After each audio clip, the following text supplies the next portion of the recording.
Station में inspector की परेशानी, चोर की गिरफ्तारी का इनाम 25,000, 25,000, 25,000। अगर साला अपुन को मिल जाए, अपुन तो 25,000 में दिन भर की शूटिंग कर डाले। हीरो हीरोइन, राजा और बिल्लो का धड़कता हुआ फड़कता हुआ गाना। वाह वाह वाह वाह वाह वाह। सिकंदर की सोहबत में चाचा अपना भेजा भी खुलने लगा है।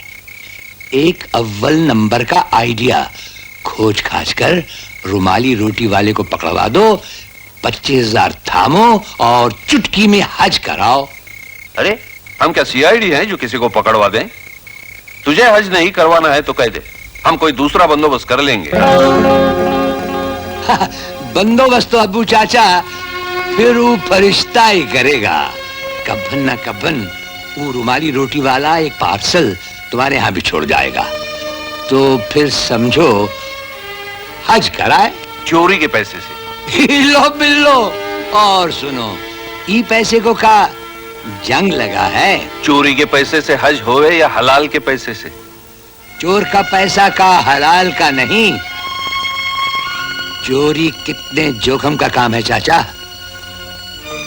चोर ने का अपनी जान का पसीना ना किया होगा, पुलिस पकड़ ले तो जिंदा गाड़ दे। अरे किसी का सर काटते समय, किसी की जान मारते समय भी पसीना आता है बिटवा, पर क्या वो इस पसीने के बराबर है? अपन का सर चकरा रहा है अब्बू चाचा। क्या बताएं, ई बंबई शहर में सभी काम आसान हैं, बाकी पसीने का पैसा जरा बहुत मुश्किल है। Oh, yeah,